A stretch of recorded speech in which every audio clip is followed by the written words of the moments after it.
नमस्कार किसान भाइयों, मैं डॉक्टर राधाकृष्ण इजी सॉल्यूशन पे आपका स्वागत है। मित्रों, यदि आप रासायनिक खादों से बाहर आना चाहते हैं तो समाधान है ना हमारे पास, क्योंकि हजारों सालों तक हमारे पूर्वज बिना किसी रासायनिक खादों के पौष्टिक फसल लेते रहे, भरपूर मात्रा में लेते रहे, सब जानते हैं। लेकिन जैसे ही हमारे यहाँ हरित क्रांति की शुरुआत हुई, वैज्ञानिक कृषि की शुरुआत हुई, तब से थोड़े हम भटक गए और उसके परिणाम भी देख रहे हैं। तो हमारे पास समाधान तो है। समाधान सिंपल सा है, बहुत सहज है। गाय का गोबर और गाय का मूत्र। गाय को मैं इसलिए ज्यादा प्रमुखता देता हूँ कि उसके पीछे जो वैज्ञानिक अनुसंधान हुए हैं, जो वैज्ञानिक कार्य हुए हैं, वो इस बात की प्रमाणिकता देते हैं कि गाय के गोबर में, गाय के मूत्र में, गाय के गोबर की राख में कुछ विशेषताएं हैं। कुछ विशिष्टता है जो दूसरे लोग पशुओं की खाद गोबर गोमूत्र में नहीं है। इसलिए इनको प्रमुखता भी देता हूँ। खैर, मैं इस पर नहीं जाऊंगा। मैं जाऊंगा, यदि आप बिना रासायनिक खादों के प्रयोग के या रासायनिक खादों की लागत से बाहर आना चाहते हो, क्योंकि हमने जब से रासायनिक खादों का प्रयोग अपने खेतों में शुरू किया है, अपने खेतों की मिट्टी को ही बंजर बना दिया है। अब हमारे खेतों में जो भी फसल होती है बिना रोगों से नहीं होती है। फिर रोगों पर हमें दवा खर्च करनी पड़ती है, तो फसलें प्रदूषित हो जाती है, विषाक्त हो जाती हैं, तो वो हमारे स्वास्थ्य पर प्रभाव डालती हैं। और जब अधिक मात्रा में रासायनिक खादों का प्रयोग अपने खेतों में करते हैं तो मिट्टी खराब हो जाती है, मिट्टी कठोर हो जाती है, मिट्टी के अंदर जीवंतता नहीं बचती है। ये सब हम सब जानते हैं। और जब मिट्टी में बार बार हम अधिक मात्रा में खाद डालते हैं, पेस्टिसाइड, इंसेक्टिसाइड, कीटनाशकों का प्रयोग करते हैं, तो मिट्टी के जो सूक्ष्म मित्र जीव हैं वो नष्ट हो जाते हैं। तो आप गाय के गोबर के माध्यम से, गाय के गौमूत्र के माध्यम से आप बिना किसी रासायनिक खादों के अपने खेतों को भी सुरक्षित रख सकते हो और पौष्टिक फसलें भी ले सकते हो, भरपूर मात्रा में ले सकते हो। ये अध्ययन हुए हैं, अब अध्ययन तो बढ़ रहे हैं, लेकिन हम जानते हैं कि गाय के मूत्र के अंदर ही हर वो पोषक तत्व विद्यमान है जो हमारे खेत के लिए आवश्यक है। मूत्र में नाइट्रोजन, फास्फोरस तो भरपूर मात्रा में रहते ही रहते, जितना कि हमारे मिट्टी को जरूरत है, जितना कि हमारी फसलों को जरूरत है। लेकिन इनके अलावा भी मूत्र के अंदर सल्फर भी काफी मात्रा में रहती है, कैल्शियम भी काफी मात्रा में रहती है, आयरन भी है, जिंक भी है उसमें। दूसरे जो माइक्रो मिनरल्स हैं वो भी भरपूर मात्रा में रहते हैं। और इन माइक्रो मिनरल्स का, इन सूक्ष्म पोषकों का भी हमारी फसल के लिए बहुत महत्वपूर्ण भूमिका रहती है। नाइट्रोजन, फास्फोरस, पोटासियम तो यूरिन में रहते ही रहते हैं, गोबर में भी पर्याप्त मात्रा में रहते हैं।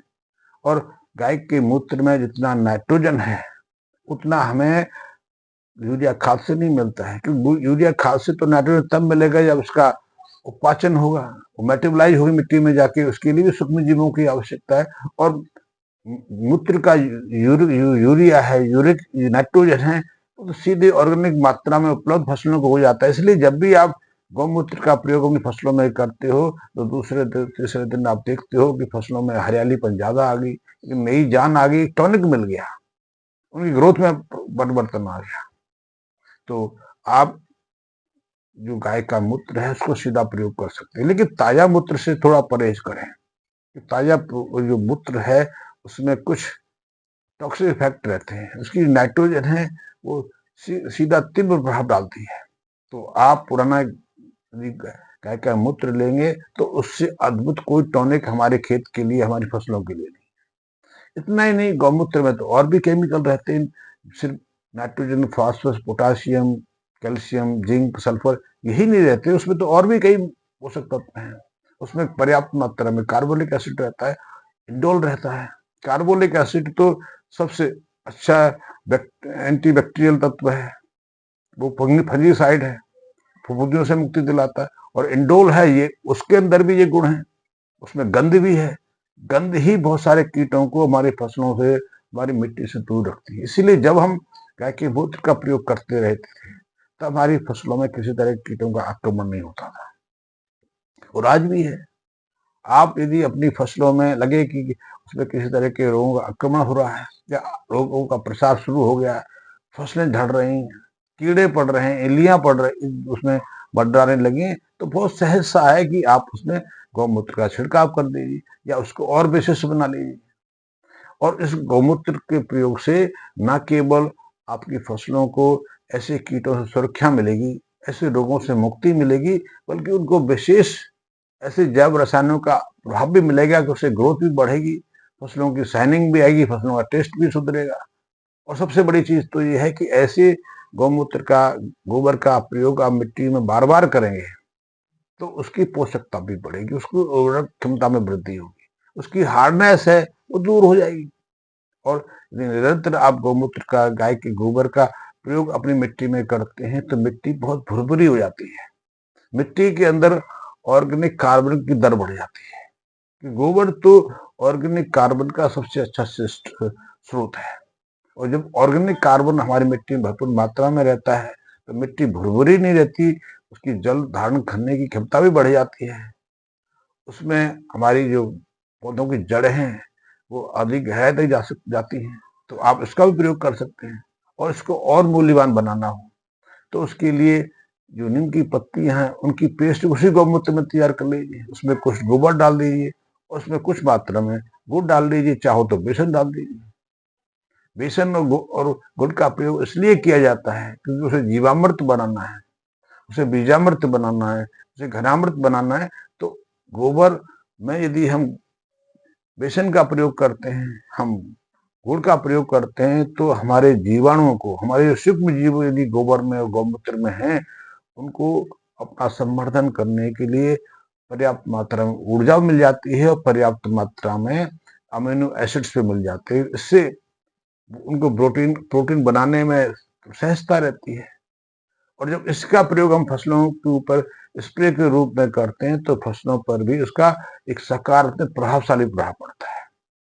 तो आप गौमूत्र के प्रयोग से, गोबर के प्रयोग से, बिना किसी रासायनिक खाद के, बिना किसी कीटनाशक के अच्छी फसल भी ले सकते हैं, मिट्टी को सुधार सकते हैं और पोषक गुणों से युक्त फसल का उपयोग भी कर सकते हैं। अभी आपने एक चीज अनुभव की होगी, अभी जो भी सब्जी लेते हैं, जो भी आप फसलें सेवन करते हैं, जो भी फल फूल खाते हैं, उनमें स्वाद नहीं है। वैसे तो एक समस्या और भी आने लगी है, उस समस्या को भी हमें अपने दिमाग में रखना है। जैसे जैसे हमारे वातावरण का तापमान बढ़ रहा है, तापमान में वृद्धि हो रही है, वैसे वैसे हमारे फसलों की जो पैदावार है वो घट रही है। इसीलिए जम्मू कश्मीर, हिमाचल प्रदेश और उत्तराखंड में जो फसलें होती थी, सब्जियां होती थी, उनकी उत्पादकता में 25 से 40% की गिरावट आई है। सेबों की बात करिए, आपका कोई मित्र सेब पैदा करने वाला हो, आड़ू पैदा करने वाला हो, अखरोट पैदा करने वाला, किसी से पूछ लीजिए, कश्मीर में पूछ लीजिए, हिमाचल प्रदेश में पूछ लीजिए, तो बताएगा कि वहां बढ़ते तापमान का उनकी फसलों पर क्या प्रभाव पड़ रहा है। अब उन क्षेत्रों में ये फसलें ही नहीं लगती, ये पौधे ही विकसित नहीं हो पा रहे, यहाँ ठंड कम हुई है। तो पहला प्रभाव तो, लेकिन दूसरा प्रभाव भी है, दूसरा प्रभाव भी है कि गौमूत्र से हम न केवल तापमान को रोक सकते हैं, गोबर के प्रयोग से न केवल अपने क्लाइमेटिक चेंज में एक हद तक नियंत्रण पा सकते हैं, बल्कि मिट्टी को भी उपजाऊ बना सकते हैं। और जो रासायनिक खादों का प्रयोग हम कर रहे हैं, कीटनाशकों का प्रयोग कर रहे हैं, अब तो इनके साथ में एक और प्रयोग शुरू हो गया है, वो है रासायनिक मिनरल्स का प्रयोग, खनिज तत्वों का प्रयोग, वो भी आने लगे हैं और वो भी भरपूर मात्रा में देश में बिक रहे हैं। आपको जानकर आश्चर्य होगा कि हमारे देश में 5.5 लाख करोड़ की रासायनिक खादें बिक जाते हैं। ये ऑथेंटिक जानकारी है। इसके अलावा भी बिकते हैं क्योंकि अब बहुत सारे ऐसे लोग भी हमारे देश में रासायनिक खाद पैदा कर रहे हैं जो रजिस्टर्ड नहीं है, लेकिन बिकते हैं। इसके अलावा कीटनाशक की बात की जाए तो सरकारी आंकड़े तो यही कहते हैं कि 30-40 हजार से लेकर 70 हजार करोड़ की दवाएं अभी हमारे देश में बिकती हैं। लेकिन ऑथेंटिक वास्तविक यदि डाटा इकट्ठा करोगे, आंकड़े इकट्ठे करोगे, तो हमारे देश में 12 लाख करोड़ से ज्यादा की दवाएं बिक रही है। वो दवाई जाती ही कहाँ है? पेड़ पौधे तो सुरक्षित हैं कि नहीं मालूम नहीं, लेकिन वो दवाएं हमें प्रभावित कर रही हैं, हमारे दूसरे पशुओं को प्रभावित कर रही हैं, हमारे वातावरण को प्रभावित कर रही हैं, हमारी मिट्टी को खराब कर रही हैं, हवा को खराब कर रही हैं, पानी को खराब कर रही हैं। और इनसे भी तो क्लाइमेट में बदलाव आ रहा है, इससे भी तो वातावरण में परिवर्तन हो रहा है, इससे भी तो टेम्परेचर बढ़ रहा है, हमारी वनस्पतियां सिकुड़ रही हैं और टेम्परेचर वृद्धि हो रही है।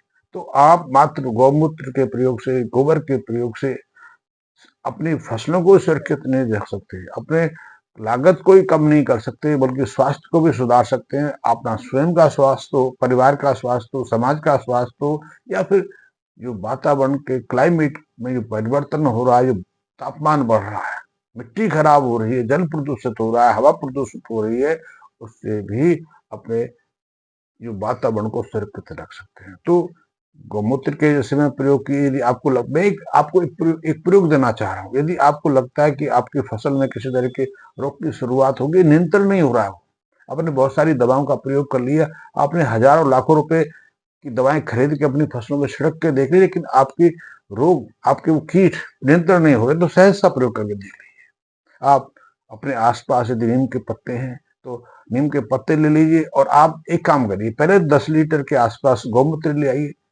गौमूत्र पुराना है तो बहुत अच्छा है, कम से कम 1 हफ्ता तो पुराना होना ही चाहिए। 1 हफ्ते से ज्यादा पुराना है और जितना पुराना है उतना मूल्यवान है, तो वो ले लीजिए। और 10 लीटर के आसपास, 10 किलो के आसपास आप नीम के पत्ते ले लीजिए, दोनों की पेस्ट बना लीजिए।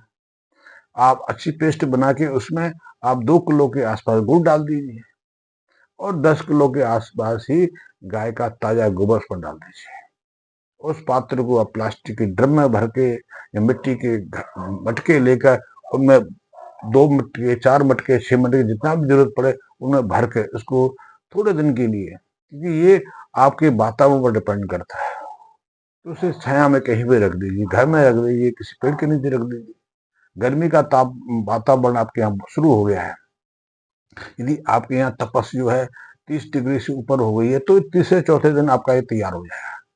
तैयार हो जाए तो उसका आप छान लीजिए, क्योंकि ऐसी प्रक्रिया को मैं कई बार पहले बता चुका हूं, तो उस पर डिटेल में नहीं जाऊंगा। आपको छान लीजिए, तो छानने के बाद आप 5% के हिसाब से इसका स्प्रे बना के अपनी फसलों पर स्प्रे कर दीजिए। हफ्ते में 2 बार कर दीजिए, साय के समय करिए, आप इसका परिणाम तीसरे दिन देख लीजिए।